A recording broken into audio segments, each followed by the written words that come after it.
what is going to be the future of learning? I do have a plan, but in order for me to tell you what that plan is, I need to tell you a little story which kind of sets the stage.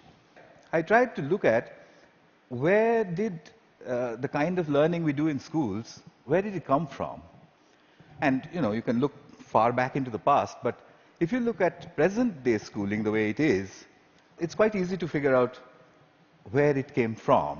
It came from about 300 years ago.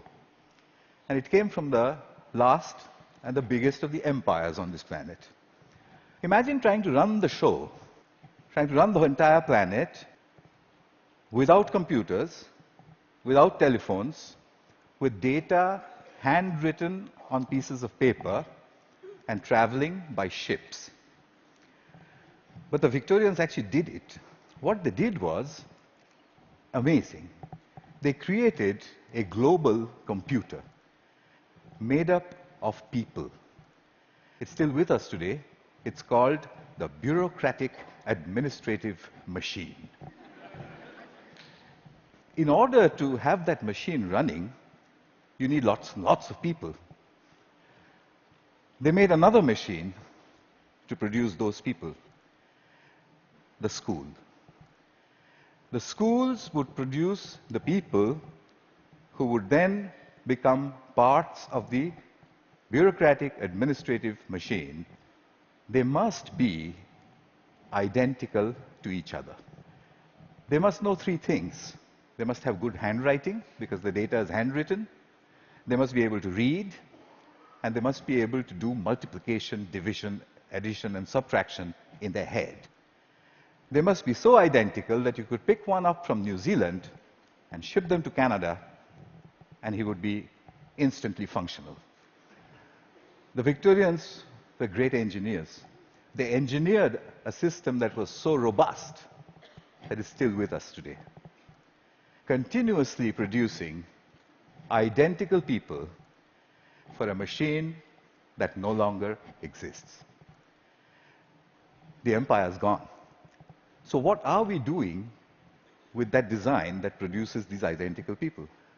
And what are we going to do next, if we ever are going to do anything else with it?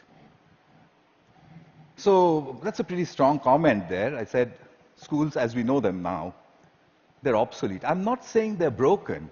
It's quite fashionable to say that the education system's broken. It's not broken.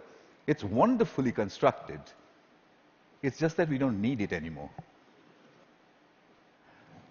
It's outdated. What's the kind of jobs that we have today? Well, the clerks are the computers.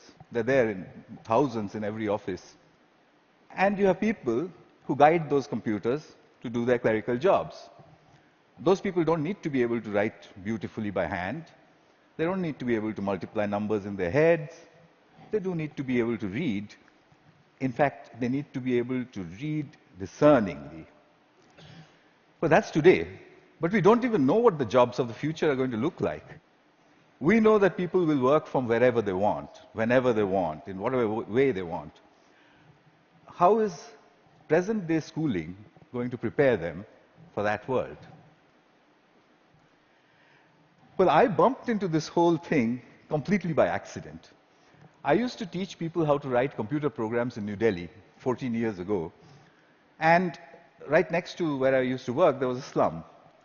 And I used to think, how on earth are those kids ever going to learn to write computer programs? Or should they not? At the same time, we also had lots of parents, rich people, who had computers, and who used to tell me, my son, I think he's gifted, because, he does wonderful things with computers. And my daughter, oh, surely she's, extra intelligent, and so on. So I suddenly figured that how come all the rich people are having these extraordinarily gifted children? What did the poor do wrong? I made a hole in the boundary wall of the slum next to my office, and I stuck a computer inside it just to see what would happen if I gave a computer to children who never would have one, didn't know any English, didn't know what the internet was. The children came running in. It was 3 feet off the ground, and they said, "What is this?" And I said, "Yeah, but it's, I don't know." So but then they said, "Why have you put it there?" I said, "Just like that." And they said, "Can we touch it?" I said, "If you wish to." And I went away. About 8 hours later, we found them browsing and teaching each other how to browse. So I said, "But that's impossible. Because, how is it possible? They don't know anything." My colleague said, "No, it's a simple solution. One of your students must have been passing by, showed them how to use the mouse." So I said, "Yeah, that's possible." So I repeated the experiment. I went 300 miles out of Delhi into a really remote village where the chances of a passing software development engineer was very little. I repeated the experiment there. There was no place to stay, so I stuck my computer in, I went away, came back after a couple of months, found kids playing games on it. When they saw me, they said, "We want a faster processor and a better mouse." So I said, "How on earth do you know all this?" And they said something very interesting to me. In an irritated voice, they said, "You've given us a machine that works only in English, so we had to teach ourselves English in order to use it." So, that's the first time as a teacher that I heard the word "teach ourselves" said so casually. Here's a short glimpse from those years. That's the first day at the Hole in the Wall. On your right is an 8-year-old. To his left is his student. She is 6. And he's teaching her how to browse. Then on to the, other parts of the country. I repeated this over and over again, getting exactly the same results everywhere.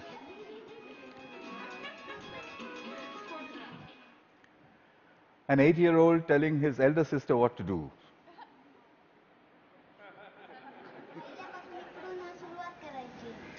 And finally, a girl explaining in Marathi what it is and said, "There's a processor inside."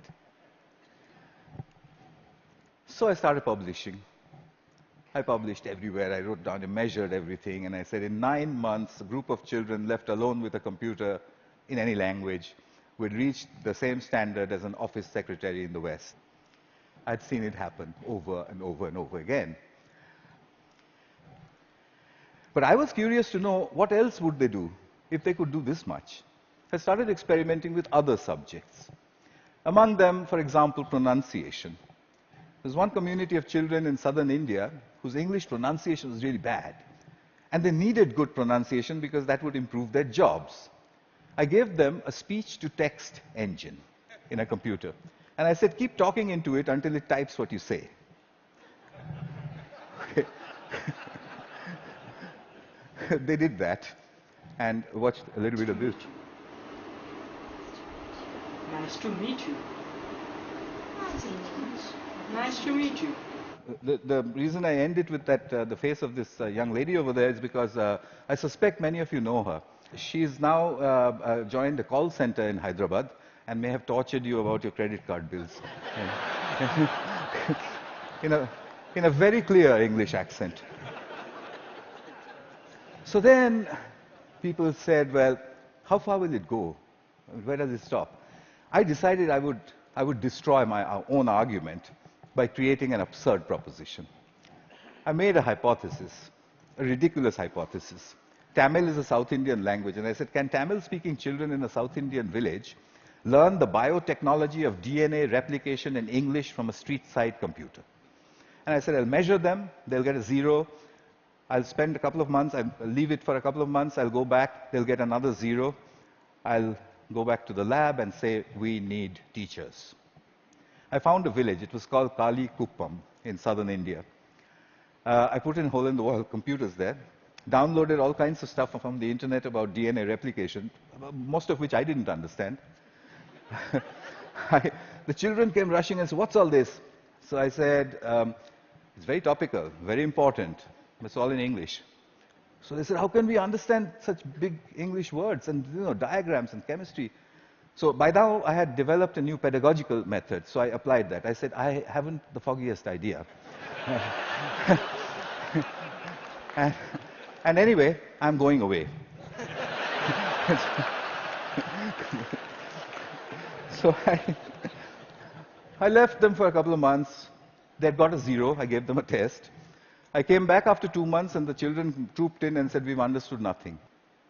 So I said, well, I mean, what did I expect? So I said, okay, but how long did it take you before you decided that you can't understand anything?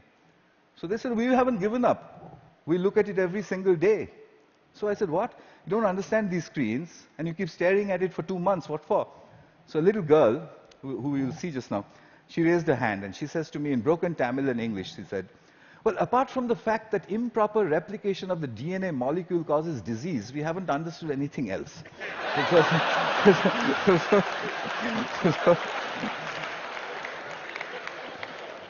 So I tested them. I got an educational impossibility, 0 to 30% in 2 months in the tropical heat with a computer under the tree in a language that they didn't know, doing something that's a decade ahead of their time. Absurd. But I had to follow the Victorian norm. 30% is a fail. How do I get them to pass? I have to get them 20 more marks. I couldn't find a teacher. What I did find was a friend that they had. A 22-year-old girl who was an accountant, and she played with them all the time. So I asked this girl, can you help them? So she says, absolutely not. I didn't have science in school. I have no idea what they're doing under that tree all day long. I can't help you. I said, I'll tell you what, use the method of the grandmother. So she says, what's that? I said, stand behind them. Whenever they do anything, you just say, well, wow, I mean, how did you do that? What's the next page? Gosh, when I was your age, I could have never done that. I mean, you know what grannies do. So she did that for 2 more months. The scores jumped to 50%. Kalikuppam had caught up with my control school in New Delhi, a rich private school with a trained biotechnology teacher. When I saw that graph, I knew there is a way to level the playing field. Here's Kalikuppam. Neuron cell death and communication. I got the camera angle wrong in that one is just amateur stuff, but what she was saying, as you could make out, was about neurons, but her hands were like that, and she was saying neurons communicate. At 12. So, what are jobs going to be like? Well, we know what they're like today. What's learning going to be like? We know what it's like today, children poring over with their mobile phones on the one hand, and then reluctantly going to school to pick up their books with the other hand. What will it be tomorrow? Could it be that we don't need to go to school at all? Could it be that at the point in time when you need to know something, you can find out in 2 minutes? Could it be a devastating question, a question that was framed for me by Nicholas Negroponte? Could it be that we are heading towards, or maybe in, a future when knowing is obsolete? But that's terrible. We are Homo sapiens. Knowing, that's what distinguishes us from the apes. But look at it this way. It took nature 100 million years to make the ape stand up and become Homo sapiens. It took us only 10,000 to make knowing obsolete. What an achievement that is. But we have to integrate that into our own future. Encouragement seems to be the key. If you look at Kuppam, if you look at all of the experiments that I did, it was simply saying, wow, saluting learning. There is evidence from neuroscience. The reptilian part of our brain, which sits in the center of our brain, when it's threatened, it shuts down everything else. It shuts down the prefrontal cortex, the parts which learn. It shuts all of that down.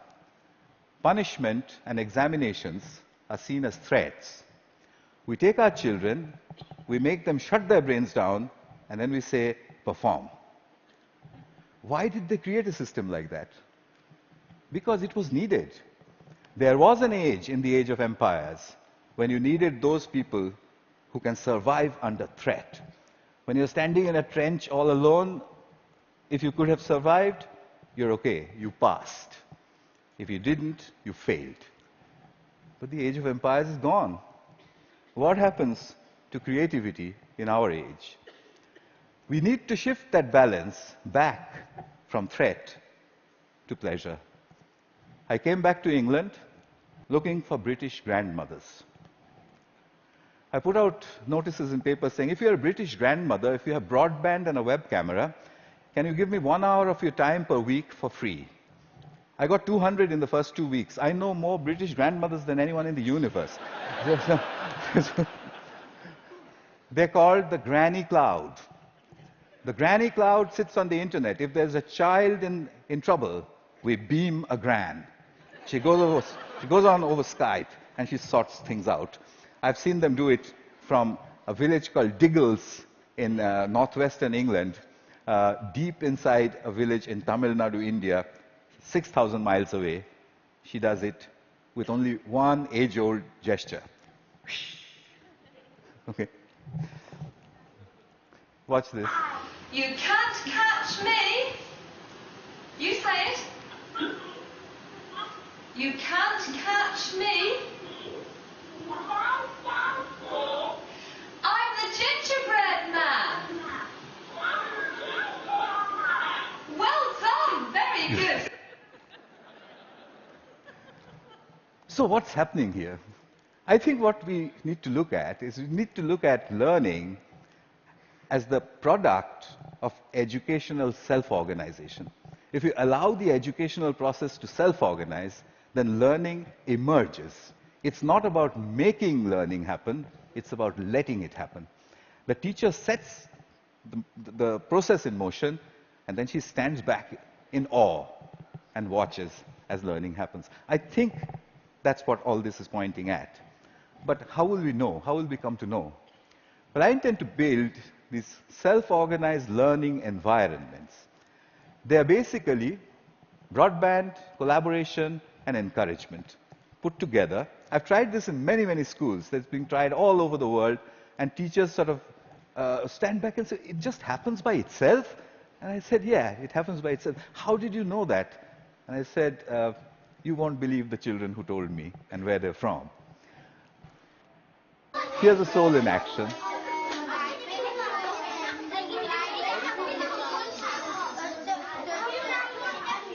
This one is in England.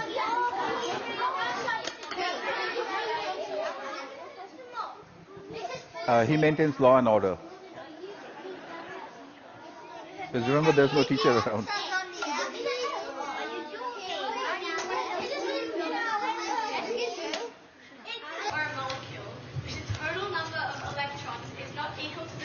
Australia. Giving it a net positive or negative electrical charge. The net charge on an ion is equal to the number of protons in the ion minus the number of electrons. A decade ahead of her time. So souls, I think we need a curriculum of big questions. You already heard about that. You know what that means. There was a time when Stone Age men and women used to sit and look up at the sky and say, what are those twinkling lights? They built the first curriculum. But we've lost sight of that wondrous questions. We've brought it down to the tangent of an angle. But that's not sexy enough. The way you would put it to a 9-year-old is to say, if a meteorite was coming to hit the Earth, how would you figure out if it was going to or not? And if he says, well, what? How? You say there's a magic word, it's called the tangent of an angle, and leave him alone. He'll figure it out. So here are a couple of images from souls. I've tried incredible questions. When did the world begin? How will it end? To 9-year-olds. This one's about what happens to the air we breathe. This is done by children without the help of any teacher. The teacher only raises the question and then stands back and admires the answer. So, what's my wish? My wish is that we design the future of learning. We don't want to be spare parts for a great human computer, do we? So we need to design a future for learning. And I've got to get this wording exactly right, because, it's very important. My wish is to help design a future of learning by supporting children all over the world to tap into their wonder and their ability to work together, help me build this school. It will be called the School in the Cloud. It will be a school where children go on these intellectual adventures driven by the big questions which their mediators put in. The way I want to do this is to build a facility where I can study this. It's a facility which is practically unmanned. There's only one granny who manages health and safety. The rest of it's from the cloud. The lights are turned on and off by the cloud, etc., etc. Everything's done from the cloud. But I want you for another purpose. You can do self-organized learning environments at home, in the school, outside of school, in clubs. It's very easy to do. There's a great document produced by TED which tells you how to do it. If you would please do it across all 5 continents and send me the data, then I'll put it all together, move it into the School of Clouds, and create the future of learning. That's my wish. And just one last thing. I'll take you to the top of the Himalayas. At 12,000 feet, where the air is thin, I once built 2 hole-in-the-wall computers. And the children flocked there. There was this little girl who was following me around. And I said to her, you know, I want to give a computer to everybody, every child. I don't know, what should I do? And I was trying to take a picture of her, you know, quietly. She suddenly raised her hand like this and said to me, "Get on with it."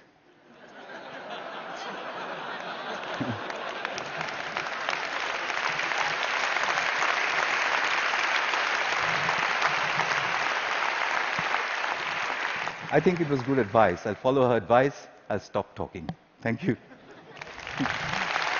Thank you very much.